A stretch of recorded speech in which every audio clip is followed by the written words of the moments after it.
Well, hello and welcome to another Business After Hours. We don't have Kelby here joining us today from the May City Chamber, but we did one better with Myrtle Nelson. She is from the North Iowa Housing Thank you. Conference.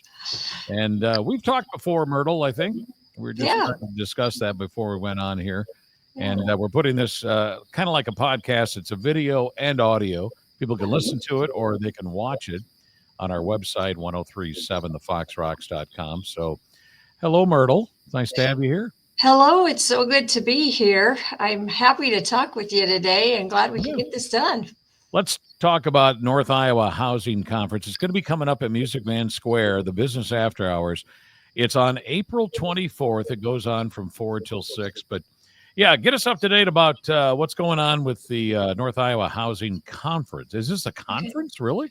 It is really a conference. The 4 to 6 is when the business after hours is. The Right. conference itself is from 9 in the morning until the business after hours is over. There are, Okay. believe it or not, 30 speakers in the Wow. day. So yeah, a lot of Wow. speakers. And we even Including you? You have to Yes, go? Yeah. actually, All I right. am going to talk about the program we have that will repair homes for people who are elderly or disabled in North Iowa. Oh, yeah. And yeah, Well, we when it we comes to kind of love housing, that program. we have the heading of housing in North Iowa. There's a lot of stuff to cover, Yeah, yeah, underneath absolutely. that. Yeah, And when First Citizens did their economic development summit last year and asked the question, what's most important for economic development? Always before we'd hear about job recruitment and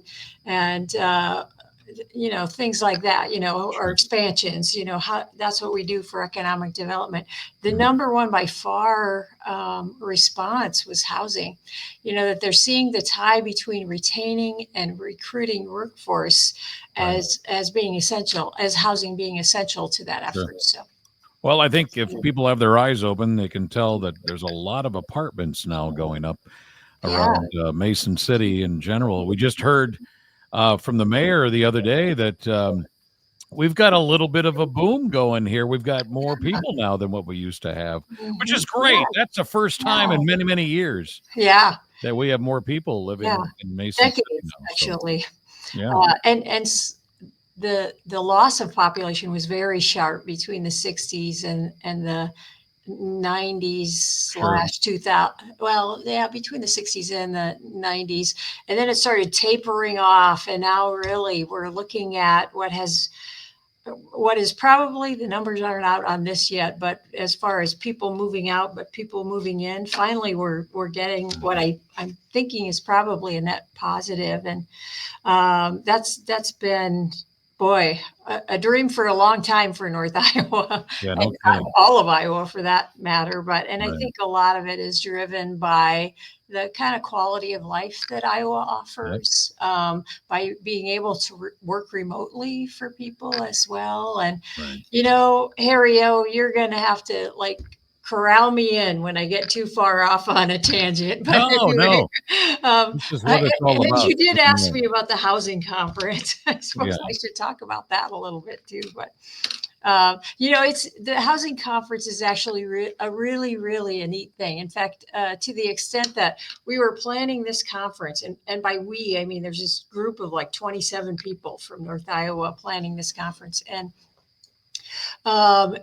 it's exciting enough that the director for the state of Iowa, her staff said to me, "Hey, by the way, Debbie would like to participate in that conference," and she's fantastic. If Sure. you've ever heard Debbie speak, she's on point with understanding what's going on in the community. She's on Sure. point with what kind of resources they have to address the issues. And usually, when she comes to a community, by the time she leaves, she's funded a project in the area. Okay.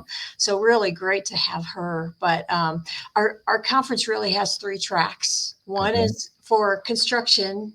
One of our real bottlenecks for repairing homes and building homes for that matter is there's a limited amount of contractor capacity in terms of how many workers they have, especially Right. talking to one worker, or one owner of a construction firm. He had 30 people on his construction crew a few years back.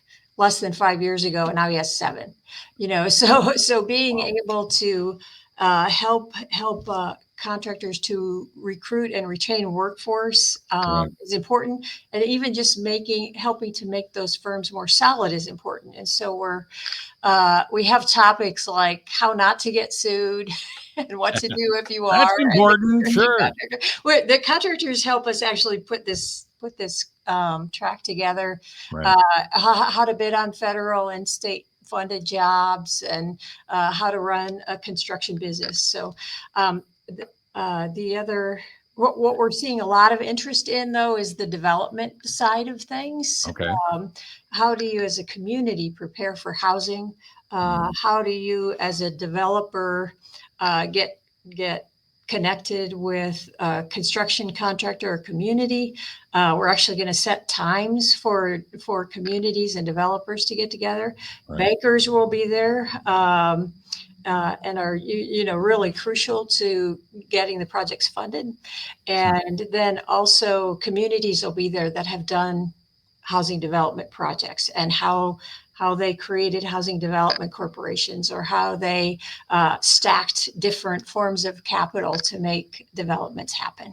Right. Right. And the state will be there talking about the funding programs they have as well. So I think, it's going to be really a pretty stellar conference in terms of being able to build relationships, provide information, and really raise the bar in terms of what housing is, or what housing opportunities there are in North Iowa.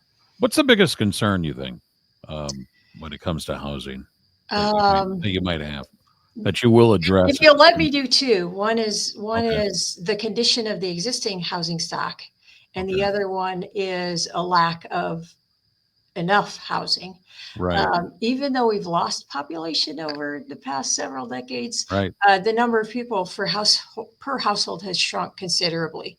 Right. Where there was 2.7 people per household for a long time, or maybe it was 2.6. And now there's almost one person less per household. So we need almost 30% more housing to house the same number of people. And so that's part of it, is just needing more housing. Right. For that, also to recruit and retain workers, which we already talked about. Mm-hmm. And then the other one is that Iowa as a whole tends to have, I think, in the 8th lowest housing as a state in the nation. Right. Oh. So that means that our housing is older, and it needs that care to be able to continue to be viable housing. So during the conference, you'll see sessions like from NIACOG speaking, Habitat for Humanities, and others that help to build up existing housing, or that's the wrong word, but to rehabilitate it or fix it up for people. I don't know if there's people listening right now or watching that I did a lot to my house in the last few years, and which is nice because it helped me with taxes, of course. Yeah. And it also, my house is worth, almost double now than what it was when I bought it. Yeah. I bought the house that I live in now, I bought in 2015, and I couldn't believe for what I paid for it. Now it's almost doubled. Yeah. All these years later. And I remember right after COVID, I think the boom kind of happened where it's like, gee, if you want to refinance, this is the time to do it, Yeah. and everything's worth a little bit more. So, which and is people had their stimulus checks. So yeah, contractors were like running around with chickens with their head cut off, trying to keep up with everything. And how are they doing now on getting supplies? It's a lot. Contractors. I would say it's significantly better than it was during COVID. Okay. There's still some things that take a while, like windows and bathtubs and overhead doors, electrical parts, especially like if you need an electric supply or panel. An electric panel. In fact, we had one project downtown where we were working with building upper story units where we couldn't close out the project because we were waiting on that electric panel, and it just took forever to get it. That's one of the things that I had done. I had a house that still had a fuse box, and got a hold of a contractor, and I was fortunate because they were pretty busy, but they had time because of the shortage of supplies and they had to wait for supplies. They were able to Yeah. do Yep. something simple like that, like my Mhm. house. And Yep. he was telling me that they did a lot. They did a lot of stuff like that. They could do that because I think, well, I definitely needed it. I think if you get into a new electrical system where a breaker box, that kind of thing, and get rid of the fuses, Yeah. because I mean, I got tired of buying Yeah. fuses, but now Uh-huh. it's really lickety split great and clean energy going on, and it's just Mhm. wonderful. Yeah. Um, Yeah. but yeah, but also, well, let's talk about. So, in other words, this Mason City Business After Hours is going to be at the end of that conference that day. That's right. Okay, I'm a big believer in making things fun because that's right, what attracts me to go to things. I mean, sure, sure, there's all of that good information and you're sure, rubbing shoulders with the movers and shakers in Iowa, right, right, right, and actually some from out of state as well. But we all like to have fun, right? So right. we're going to have live entertainment there with the Chris Carr. Okay, He's kind of a one man show. We're going to sure. have axe throwing. We're going to have maybe even a golf thing. Jane Fisher, one of our Oh, sponsors. Thank you, Jane. It is maybe going to bring, she has some kind of golf activity thing, sure, like a putting thing, maybe. sure. And then also, NIAC is providing the appetizers, and the North Iowa Builders Exchange Okay. is funding the libations.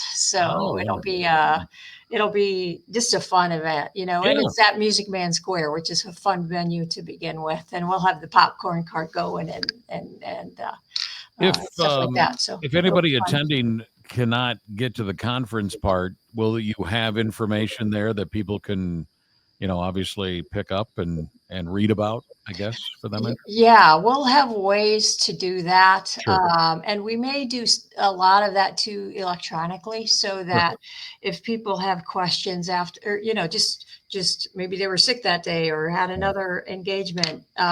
It's always best if you're there so you can talk through your questions sure. and make connections with people. But for the people who can't do that, yeah, we'll have something online so that they can reach some of the presentations and things like that. So, Well, when it comes to but housing, well, go ahead. Go ahead. we tried to keep it really affordable at 50 Sure, bucks for a whole day of education and sure. food and fun. We think that's a really pretty cheap price for what we're doing. So we This try to might be make a tough it question, but affordable. what's the biggest challenge that we have here in North Iowa going into the next 5 to 10 years? Do you mean specifically for housing Yeah, for or? housing. Yeah. Oh, okay. Um, So challenge.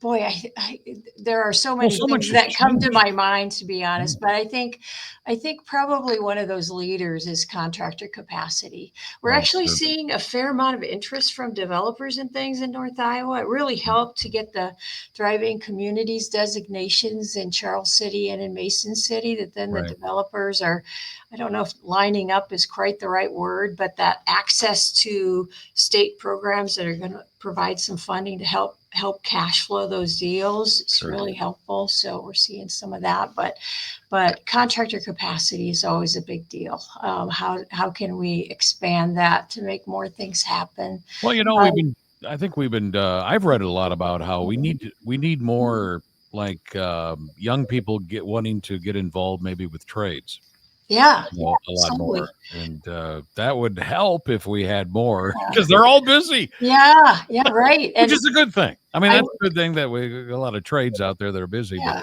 electricians, I mean, plumbers, yeah. all of these trades, but and I think you can make a pretty good living.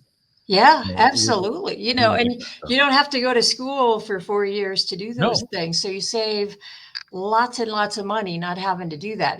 And the education that you need can be right. provided at community college that costs a half or a third as much as the 4 year kind of programs. And Sure. NIAC has really been pretty stellar. In fact, Greg Helmick, that runs the building trades program out there, I spent most of Monday with him.